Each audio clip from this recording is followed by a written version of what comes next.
ఇప్పుడు మనము తెలంగాణ రాష్ట్రంలో మన మానవ వనరుల యొక్క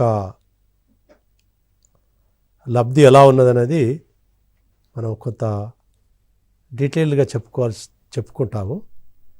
సో ఫస్ట్ ఏంటంటే మనకు తెలుసు ఆర్థిక వ్యవస్థలో మానవ వనరుల యొక్క పాత్ర గురించి మనం ఆల్రెడీ క్లుప్తంగా చెప్పుకోవడం జరిగింది. సో తెలంగాణ ఆర్థిక వ్యవస్థకు వచ్చే వరకు మనము ఇదివరకు ఆల్రెడీ చెప్పడం జరిగింది. ఏమని చెప్పుకున్నాము మనము? వివిధ రంగాలలో వివిధ రంగాలలో ఆర్థిక వృద్ధి రేటు ఎలా ఉన్నది, అవి మన రాష్ట్ర జిఎస్డిపికి ఎంత కాంట్రిబ్యూట్ చేస్తుంది అనేది మనము ఇదివరకు చెప్పుకోవడం జరిగింది. సో ఈ కాంట్రిబ్యూషన్లో భాగంగా సో ఏ కాంట్రిబ్యూషన్ చేస్తుంటే ఏ రంగాలు చేస్తున్నాయంటే ఆ రంగాలలో ఈ యొక్క మానవ వనరులు ఏ విధంగా ఉన్నాయి, వాళ్ళు ఏ విధంగా పనిచేస్తున్నారు అనేది చెప్పుకోవడము ఇప్పుడు ఆవశ్యకత ఉంది. సో కాబట్టి ఏంటంటే మనము దాని గురించి ప్రాముఖ్యత గురించి మనం చెప్పుకోవాలనుకున్నప్పుడు సో తెలంగాణ రాష్ట్రంలో జనాభాకు సంబంధించిన లక్షణాలు ఎలా ఉన్నాయి, దాన్ని డెమోగ్రఫీ అని కూడా అంటారు, డెమోగ్రఫిక్ ఫీచర్స్ అనేది. తర్వాత ఈ రాష్ట్రంలో జనాభా సంఖ్యతో పాటు సో జనాభా నాణ్యత అంటే ఈ యొక్క హ్యూమన్ రిసోర్స్ లేకపోతే హ్యూమన్ క్యాపిటల్ అనేది ఏదైతే అన్నామో అది ఎలా ఉన్నదనేది మనము చెప్పుకుంటాము. సో ఫస్ట్ ఇప్పుడు ఏంటంటే ఈ యొక్క జనాభా పరమైన కొన్ని లక్షణాలు. సో లక్షణాలు అంటే జనాభా ఎంత ఉన్నది, అది ఎంత పెరిగింది, దాంట్లో ఏజ్ స్ట్రక్చర్ ఎలా ఉన్నది, వివిధ డిస్ట్రిక్ట్లలో ఎలా ఉన్నది, తర్వాత ఈ డెమోగ్రఫిక్ ఫీచర్కు సంబంధించిన వృద్ధి రేటు గురించి ఎలా ఉన్నది. సో వృద్ధి రేటుకు దోహదపడే జనాభా ఏది బర్త్ రేటు, తర్వాత మరణాల రేటు, శిశు మరణాల రేటు, తర్వాత డెన్సిటీ ఆఫ్ పాపులేషను, తర్వాత male female gender ratio, sex ratio ఎలా ఉన్నాయి, వీటి గురించి మనము ఇప్పుడు చెప్పుకుందాం. ఇక బ్రీఫ్గా తెలంగాణ డెమోగ్రఫీ ఫీచర్కి వచ్చినట్టే so Telangana is India's 11th largest state in south India. అంటే ఏది ఏరియాలో 11th, ఏది మన జాగ్రఫికల్గా 112,077 చదరపు కిలోమీటర్ల ఏరియాను కలిగి ఉన్నది. సో పాపులేషన్ ఏంటంటే 3,51,93,000. Okay, so that is 3.5 crores in 2011 census ప్రకారము 3.5 కోట్లు ఉన్నది. సో ఇది ఈ లేటెస్ట్ అంచనాల ప్రకారం ఈ మధ్యలో అంచనాలు చేయడం జరిగింది. ఈ అంచనాల ప్రకారం ఏంటంటే 2021లో సో 3.77 crores, అంటే 3.52 crores నుంచి 3.77 crores ఈ యొక్క 2011 to 2011 మధ్యలో పెరిగింది. ఇది ఈ సంవత్సరం, గత సంవత్సరంలో అంత ఉంది. ఈ సంవత్సరంలో కొంత ఎక్కువగా ఉండి 3.79 crores, అంటే ఒక 0.02 crores పెరిగింది. అంటే ఈ రెండు గత సంవత్సరంతో పోల్చుకుంటే ఇంత పెరిగినట్టు ఈ యొక్క లేటెస్ట్ అంచనాలు చెప్తున్నాయి. సో ఇది తెలంగాణ ఎకానమీలో ఉన్న జనాభా సంఖ్య లేటెస్ట్ ఎంత ఉందనేది చెప్తున్నారు. అంటే ఇప్పుడు మన ప్రస్తుతము తెలంగాణ రాష్ట్రంలో దాదాపు 3,79,00,000 జనాభా మన తెలంగాణ ప్రాంతంలో నివసిస్తున్నారు. సో ఇంకా కొన్ని ఫీచర్స్. సో 2011-2021 అంచనాలను పోల్చుకుంటే ఏంటంటే సో మొత్తం పాపులేషన్ గురించి మనం ఆల్రెడీ చెప్పడం జరిగింది. సో మేల్ పాపులేషను అప్పుడు 1,76,00,000 ఉంటే ఇప్పుడు 1,89,00,000 పెరగడం జరిగింది. సో ఫీమేల్ పాపులేషను మహిళల యొక్క సంఖ్య 1,73,74,00,000 నుండి 1,87,00,000 పెరగడం జరిగింది. అంటే చూడండి బోత్ ఫిమేల్స్ అండ్ మేల్స్ పెరిగింది. ఈ యొక్క మేల్ ఫిమేల్ జనాభాను ప్రాతిపదికగా నిర్ణయించే అంశం ఏదైతే సెక్స్ రేషియో అనుకున్నామో సెక్స్ రేషియోలో మార్పు లేదు. సో దాదాపు 988 ఉంటే ప్రస్తుతం కూడా 2021 అంచనాల ప్రకారం కూడా అంతే ఉన్నట్టు చెప్తున్నారు. దీనిలో కొంత మనకు ఫర్ ఎగ్జాంపుల్ ఇదివరకు చూసినట్టు కొంత భేదాలు కనబడుతున్నాయి. అంటే ఖచ్చితంగా అంచనాలే కాబట్టి ఖచ్చితంగా మనం చెప్పలేము బట్ ఇది కొంత డైరెక్షన్ చెప్తుంది. అంటే పెద్ద మార్పు లేదన్నది మనకు ఇక్కడ గమనించాల్సిన అవసరము. ఈ యొక్క డెన్సిటీ అంటే చదరపు కిలోమీటర్కు 2011లో 312 ఉంటే 2021 అంచనాల ప్రకారము 337కు పెరుగుతుంది. అంటే ఈ యొక్క పాపులేషన్ డెన్సిటీ అనేది పెరుగుతూ వస్తుంది. ఓకే, సో ఇది పెరగడం అనేది కొంత ఆర్థిక వ్యవస్థపై ప్రభావితం కలగజేసే అంశమే. ఓకే, సో జనాభా పరంగా మన రాష్ట్రము 12వ స్థానంలో ఉన్నది. సో ఇదివరకు కూడా చెప్పినట్టు 12వ స్థానంలో ఉన్నది. ఏది మన భౌలిక పరంగా కూడా 12వ స్థానమే చెప్తుంది. 2011లో ఇప్పుడు కూడా 12వ స్థానంలో ఉన్నట్టు మనకు చెప్తుంది. సో మొత్తం ఏరియా 1,12,777 చదరపు కిలోమీటర్లు ఉన్నది. సో ఏరియాలో 11th rank, population 12th rank 2011లో. దాదాపు అదే ర్యాంక్ కూడా 2021లో ఉన్నదని మనము భావించవచ్చు. పెద్ద గణనీయమైన మార్పులు అయితే జరిగినట్లేదు ఈ ర్యాంక్ పొజిషన్లలో. ఓకే, సో ఈ యొక్క అక్షరాస్యత శాతము ఇది తర్వాత మనం డీటెయిల్గా చెప్పుకుంటాం. ఎందుకంటే ఈ యొక్క మానవ వనరులను నిర్ణయించే అంశాలలో ఈ యొక్క అక్షరాస్యత కూడా చాలా ప్రాముఖ్యత వహిస్తుంది. సో ఆ విధంగా చూసుకుంటే అక్షరాస్యత శాతము 2011లో 66% ఉంటే అది 72-73%కి పెరిగింది. కాబట్టి అది కొంత మనకు పాజిటివ్ ఫీచర్గానే మనం పరిగణించవచ్చు. ఇది ఈ యొక్క జనాభా ఏ విధంగా మారుతూ వచ్చింది, అది భారతదేశంలో మొత్తం జనాభాలో ఎంత శాతము మన తెలంగాణ స్టేట్లో ఉన్నదనేది మనం ఈ పట్టిక ద్వారా గమనించవచ్చు. సో ఇది చూడండి 1961 నుండి 61 ఏంటంటే మనకు దాదాపు తెలంగాణ రాష్ట్రము ఏర్పడిన తొలి దశలో. ఓకే, తర్వాత 2021 అంటే తెలంగాణ రాష్ట్రం ఏర్పడిన తర్వాత దాదాపు అర్ధ శతాబ్దం తర్వాత, అంటే హాఫ్ డికేడ్ తర్వాత 5-6 సంవత్సరాల తర్వాత ఎలా ఉన్నదని ఇక్కడ మనకు చెప్పుకుంటుంది. సో ఇక్కడ మనం గమనించాల్సిన అవసరం ఏంటంటే 1961 నుండి 1991 వరకు జనాభా ఎక్కువ పెరుగుతుంది. అంటే పెరగడం అంటే ప్రతి సంవత్సరం ప్రతి ఈ దశాబ్దంలో కూడా పెరుగుతూ వచ్చింది. ఓకే, 127 కోట్ల నుండి 127 లక్షల నుండి 350 లక్షలు, తర్వాత లాస్ట్ ఇయర్ 377 లక్షలు, అంటే 3.77 crores పెరగడం జరిగింది. బట్ ఈ మధ్య దశాబ్దంలో మార్పును మనం ఇది గమనిస్తే బహుశా తర్వాత చెప్పుకునే అవకాశం ఉండొచ్చు. సో దీనిలో గమనిస్తుందంటే మనం ఏదైతే 71-61 మధ్యలో భేదం ఏదైతే ఉందో అది 2011-2021 మధ్యలో భేదానికంటే కొంత ఎక్కువ ఉన్నట్టు కనబడుతుంది. అంటే దాదాపు కొంత అంటే అబ్సల్యూట్ నెంబర్లో కొంత పెరుగుతున్నట్టు కనబడ్డది, అంటే అబ్సల్యూట్ నెంబర్ కొంత తగ్గుతున్నట్టు కనబడ్డది. ఓకే, ఇది కొంత ఆలోచించాల్సిన విషయమే. ఎందుకంటే ఇది అబ్సల్యూట్ నెంబర్ ఆఫ్ అంటే 1961 నుండి 2021 వరకు ఈ జనాభా పెరుగుతున్నది. పెరుగుదలలో మార్పులు కనిపిస్తున్నాయి. అంటే it is increasing but increasing at different rates. Okay, అది తర్వాత పట్టికలో మనం చూసుకోవడం జరుగుతుంది.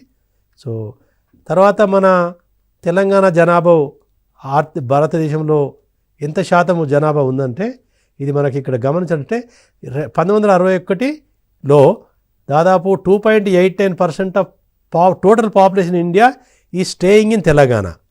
అంటే 2.89% జనాభా తెలంగాణ ప్రాంతంలో నివసిస్తున్నారు.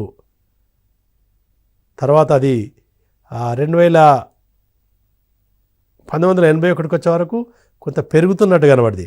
2.89%. తర్వాత 99కి వచ్చే వరకు 3.08%. అంటే the percentage of population of India staying in Telangana increased during 1961 and 1991. అంటే ఆ 3 దశాబ్దాలలో జనాభా శాతం తెలంగాణలో నివసించే భారతదేశంలో తెలంగాణలో నివసించే జనాభా శాతము కొంత పెరుగుతూ వచ్చింది. 2.89 నుండి 3.08కు పెరిగింది. తర్వాత 1991 తర్వాత ఈ శాతము తగ్గుతూ వచ్చింది. ఓకే, అంటే 3.08 నుండి 2001కి వచ్చే వరకు 3.01కు తగ్గింది. తర్వాత 2011 వరకు 2.89 వరకు తగ్గింది. తర్వాత లాస్ట్ ఇయర్ ఇది ఇంకా తగ్గి 2.76%కు వచ్చింది. ఓకే, సో అంటే ఏంటిది, population is increasing over a period of time. అంటే ఓవరాల్గా ఈ పట్టికను మనము పరిశీలించినైతే మనము 2 అంశాలు క్లియర్గా చెప్పుకోవచ్చు. అంటే ఫస్ట్ ఏంటంటే that population is increasing over a period of time. అంటే ఈ 5-6 దశాబ్దాలలో తెలంగాణలో జనాభా పెరుగుతూ వచ్చింది. కానీ దేశంలోని జనాభా శాతం ఏదైతే జనాభా శాతం తెలంగాణలో ఆ శాతం తగ్గుతూ వచ్చింది. సో దీన్ని బట్టి మనం ఏం అనుసరణ చేయాలంటే, ఒకటి మన తెలంగాణలో యొక్క బర్త్ రేటులో తగ్గుదల కనిపించవచ్చు, అంతే కదా, తెలంగాణ తగ్గించవచ్చు. తర్వాత తెలంగాణతో పోల్చుకుంటే వేరే రాష్ట్రాలలో జనాభా రేట్ ఎక్కువ ఉండొచ్చు. ఫర్ ఎగ్జాంపుల్ బీహారు తర్వాత ఉత్తరప్రదేశ్ ఏవైతే రాష్ట్రాల్లో వాటిలలో జనాభా పెరుగుదల రేటు ఎక్కువగా ఉంది. మోర్ దాన్ 2 డిజిట్, ఏది డబుల్ డిజిట్లో ఉంది. ఆ రాష్ట్రాలు 5-6 రాష్ట్రాలు అయితే మనం చెప్పుకున్నాం ఇంతవరకు. ఆ రాష్ట్రాలలో జనాభా పెరుగుదల రేటు 2 డిజిట్లో ఉంది. తెలంగాణలో జనాభా వృద్ధి రేటు సింగిల్ డిజిట్లో ఉన్నట్టు. సో కాబట్టి ఆ రాష్ట్రంలో పెరుగుదల రేటు ఎక్కువడం వలన జనాభా శాతానికి వచ్చే వరకు తెలంగాణలో నివసించే జనాభా శాతము తగ్గుతుంది. సో తగ్గడానికి కారణం ఏంటంటే తెలంగాణ రాష్ట్రంలో ఈ యొక్క డెత్ రేటు పెరుగుదల ఒక కారణము. అయితే వేరే రాష్ట్రాల్లో కూడా ఈ జనాభా పెరుగుదల కూడా ఈ యొక్క శాతంపై ప్రభావితం కలిగేస్తుంది. సో ఇవి అన్నింటి యొక్క ఫలితంగానే మన తెలంగాణ రాష్ట్రంలో నివసించే జనాభా శాతము తగ్గుతూ వచ్చింది. సో ఇక్కడ మనకు 2 ఇంపార్టెంట్. ఒకటి ఏంటంటే తెలంగాణలో ఈ యొక్క బర్త్ రేట్ అనేది తగ్గుతూ వస్తుంది. అంటే జనాభా వృద్ధి రేటు తగ్గుతుంది. ఎందుకంటే డెత్ రేటు తర్వాత జనాభా బర్త్ రేటు కూడా గణనీయంగా తగ్గుతూ వచ్చింది. సో ఆ విధంగా ఏంటంటే కొన్ని విధానపరమైన నిర్ణయాల వలన తెలంగాణ రాష్ట్రము జనాభా పరంగా కొంత పురోగతి పొందిందనేది అనుకోవచ్చు మనం. సో దానివలన ఒకటి. రెండోది ఏంటంటే వేరే రాష్ట్రాలలో ఈ వృద్ధి రేట్ ఎక్కువ. అంటే ఇంకా కొన్ని రాష్ట్రాల్లో fertility rate is very high, death rate is very high. So దానివల్ల అంటే నెట్ ఏదైతే జనాభా పెరుగుదల ఉంటుందో అది ఎక్కువగా ఉన్నది వృద్ధి రేటు. సో ఆ రాష్ట్రాల్లో పోల్చుకుంటే మన తెలంగాణ రాష్ట్రంలో కొంత తక్కువగా ఉన్నది. కాబట్టి ఏంటంటే యాజ్ ఎ రిజల్ట్ ఏంటంటే తెలంగాణ శాతం మొత్తం ఓవరాల్ ఇండియాలో శాతంగా తగ్గుతూ వచ్చింది. ఇది ఒక విధంగా మనకు శుభసూచకంగానే మనము పరిగణించవచ్చు. ఇది ముఖ్యంగా 1991 తర్వాత మనకు ఈ పరిణామం కలిగిస్తుంటే జనాభా పెరుగుదలలో కూడా తగ్గుదల కనిపిస్తున్నట్టు చెప్పవచ్చు. ఇక రూరల్ అర్బన్కు సంబంధించిన వరకు ఏంటంటే ఇది దాదాపు ఇప్పటికీ కూడా దాదాపు 61-62% రూరల్ ఏరియాస్లో, అర్బన్ ఏరియాస్లో దాదాపు 38.67% ఉంది. రూరల్ పాపులేషన్ ఏది పెరుగుదల 2.13%, అర్బన్ పాపులేషన్ 38%. సో ఇక్కడ మనము గమనించాల్సిన అవసరం ఏంటంటే రూరల్ అర్బన్ కాంపోజిషన్ గురించి వచ్చినప్పుడు అంటే మన దగ్గర urbanisation is fast developing. So ఈ మధ్యలో మీరు చూడొచ్చు రాష్ట్ర ప్రభుత్వము రీఆర్గనైజేషన్ చేసినప్పుడు చాలా అర్బన్ టౌన్స్ను క్రియేట్ చేయడం జరిగింది. అంటే కొంత మధ్యలో లాస్ట్ 2 ఇయర్స్లో చూస్తే మనము ఎక్కువ అర్బన్ సెంటర్స్గా మనకు క్లాసిఫై చేయడం జరిగింది, మున్సిపాలిటీగా డెవలప్ చేయడం జరిగింది. సో కొన్ని ఆ మున్సిపాలిటీగా చేసినప్పుడు ఏంటంటే కొంచెం neighbouring villages which were part of rural area were brought under urban areas. ఆటోమేటిక్గా జరుగుతుంది. కొన్ని ఏవైతే రూరల్ ఏరియాస్ అవి అర్బన్ ఏరియాస్గా పరిగణించడం వలన urban population is increasing at a faster rate than rural areas. ఎందుకంటే part of the rural area which was part of rural is now brought under urban area. So కాబట్టి రూరల్ ఏరియా యొక్క శాతం తగ్గుతూ అర్బన్ ఏరియా యొక్క శాతం పెరుగుతూ ఉన్నది. దానికి తోడు మైగ్రేషన్ ఎందుకంటే రూరల్ ఏరియాస్ అర్బన్ మైగ్రేషన్ ఎప్పుడు ఉన్నది. సో రూరల్ ఏరియాస్ అర్బన్ పెరగడం వల్ల కూడా అర్బన్ పాపులేషన్ పెరుగుతుంది. సో కాబట్టి ఏంటంటే దాదాపు ఈ అర్బనైజేషన్ ఎక్కువ జరుగుతుంది. రాను దాదాపు 40% దగ్గరకు వచ్చింది. ఇది చాలా ఇంపార్టెంట్ ఇష్యూ. ఏంటంటే అర్బనైజేషన్ ఈ Telangana state is one of the fast growing urbanised state. So కాబట్టి అంటే ఇది పెరుగుతూ వచ్చిందని కూడా ఏం జరుగుతుంది, 40% అంటే తక్కువ కదా. ఒకప్పుడు 20% ఉన్న అర్బన్ పాపులేషన్ ఇప్పుడు దాదాపు 40% వచ్చింది. 40% రావడం వలన ఎటువంటి లాభాలు ఉంటాయి, ఎటువంటి నష్టాలు ఉంటాయి. లాభాలు ఉంటాయి, నష్టాలు కూడా ఉంటాయి. సో అవి ఏ విధంగా మన తెలంగాణ ఆర్థిక వ్యవస్థపై ప్రభావం చేస్తున్నది కూడా మనం ఇక్కడ గమనించాల్సిన అవసరము. దాని గురించి మనము డెమోగ్రఫిక్ డివిడెండ్కు సంబంధించిన అంశాలప్పుడు కొంత చెప్పుకుందాము తర్వాత. ఇక్కడ చూడండి పాపులేషన్. ఇక్కడ నెక్స్ట్ ఏంటంటే ఈ యొక్క పాపులేషన్ గ్రోత్ ఎలా మారుతూ వచ్చింది నేను ఆల్రెడీ చెప్పడం జరిగింది. సో ఒకటి ఏంటంటే Telangana population growth in the last 1961 నుంచి 1, 2, 3, 4, 5, 6 దశాబ్దాలలో చూసుకుంటే ఏంటంటే ఈ మొదట్లో కొత్త తెలంగాణలో పాపులేషన్ గ్రోత్ రేట్ పెరుగుతూ వచ్చింది. సో 91 వరకు నేను ఆల్రెడీ చెప్పాను కదా. సో దాదాపు 91 వరకు వృద్ధి రేటు అంటే percentage of population growth is more during 1961 and 1991. So first డికేడ్లో 61-71 ఫస్ట్ డికేడ్ ఆఫ్ ఫార్మేషన్లో దాదాపు 24.6% ఉంటే అది పెరుగుతూ ఈ రిఫార్మ్స్ పీరియడ్ వరకు 29%, దాదాపు 30% ఉండే. తర్వాత ఈ యొక్క 91 పీరియడ్ ఇవి ఆల్సో ఎకనామిక్ రిఫార్మ్స్ పీరియడ్ తర్వాత ఈ వృద్ధి రేటు తగ్గడం జరిగింది. అది 18.8%గా అంటే 29.3 నుంచి 18.8%. సో దాదాపు 10 percentage points తగ్గడం జరిగింది. There is a 10 percentage points decline in population during 1991 and 2001. అది చాలా ముఖ్యమైన అంశం మనం ఇక్కడ పరిగణించాల్సిన అవసరం ఉంటుంది.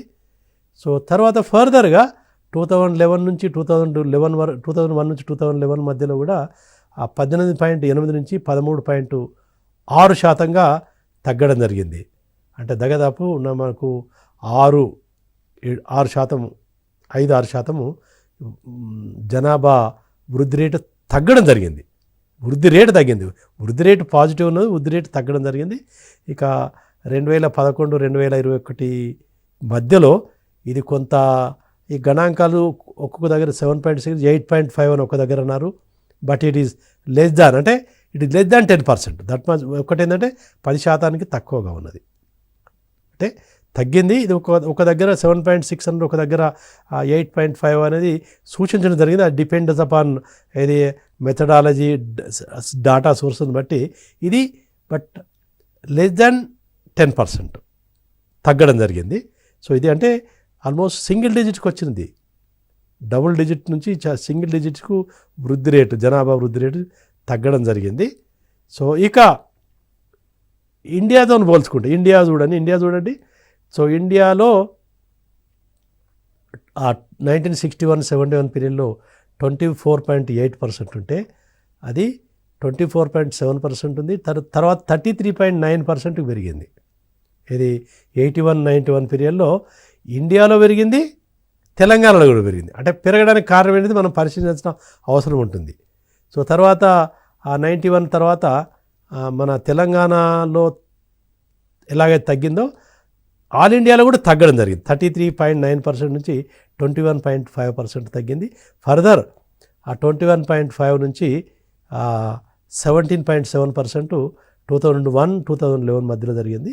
సో తర్వాత లేటెస్ట్ 2011-2021 మధ్యలో ఇది 9.9 అంటే దాదాపు 10% ఉంది.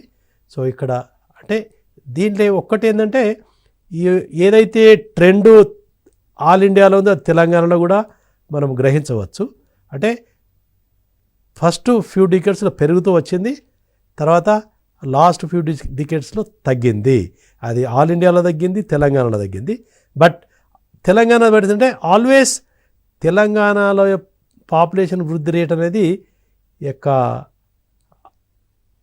జాతీయ వృద్ధి రేటు కంటే తక్కువ ఉంది. అంటే జాతీయంగా ఆల్ ఇండియాలో పాపులేషన్ గ్రోత్ కంటే తెలంగాణలో యొక్క జనాభా వృద్ధి రేటు తక్కువగా ఉన్నది. ఇది ఈ 61-71 చూడండి, లేకపోతే 2011-2021 చూడండి.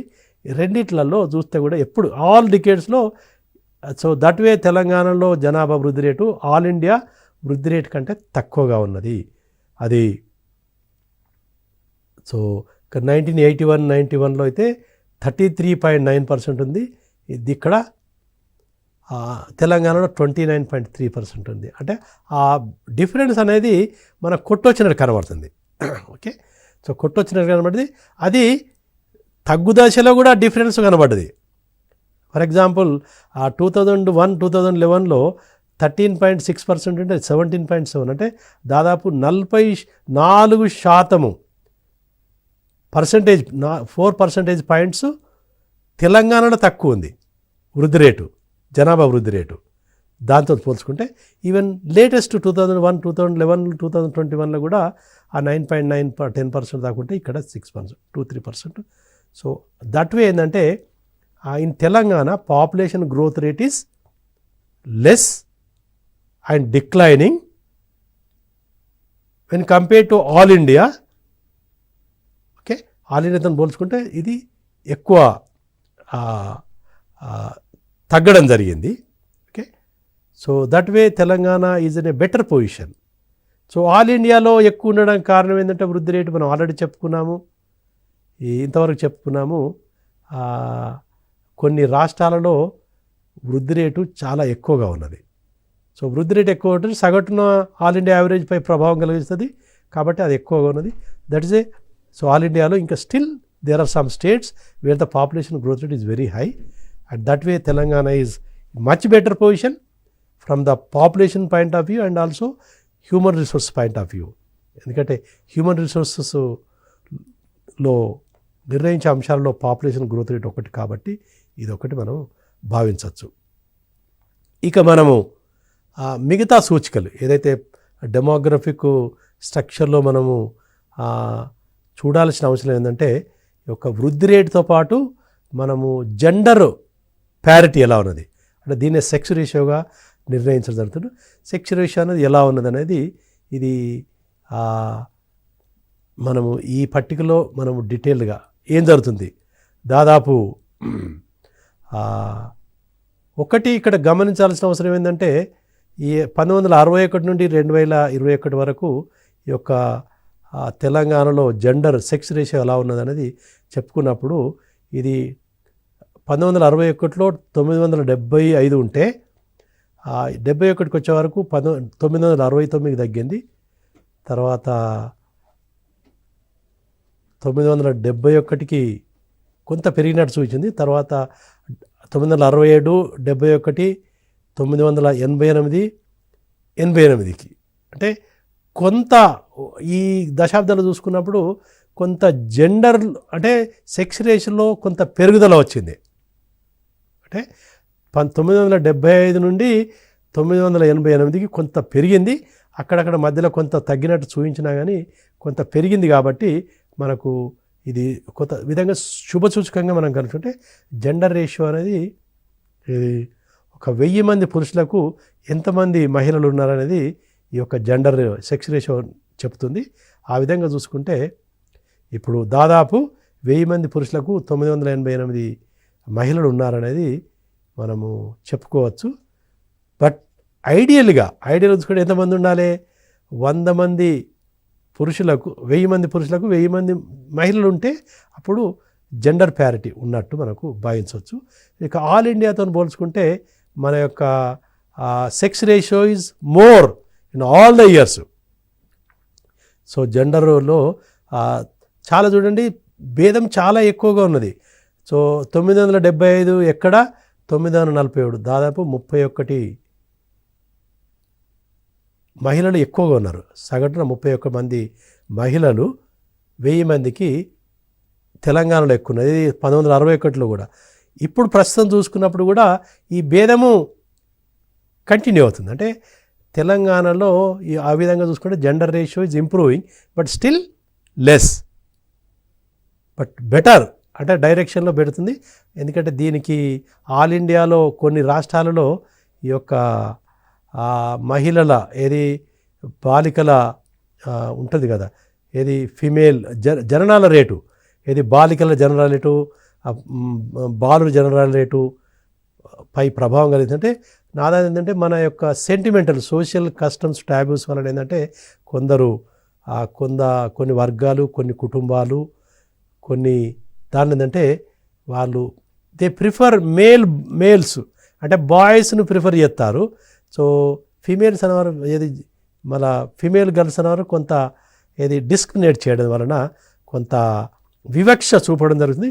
వివక్ష వలన ఏంటంటే మహిళలను వృద్ధి రేటుపై ప్రభావం కలిగిస్తుంది. సో అందుకే ఏంటంటే అటు తెలంగాణ రాష్ట్రంలో కానీ మొత్తము భారతదేశంలో కానీ ఇది నిష్పత్తి కొంత తక్కువ ఉండడానికి కూడా ఈ యొక్క మహిళలపై వివక్ష, శిశు జననాలపై వివక్ష ఉండడం కూడా ఒక విధంగా పరిగణిస్తుంది.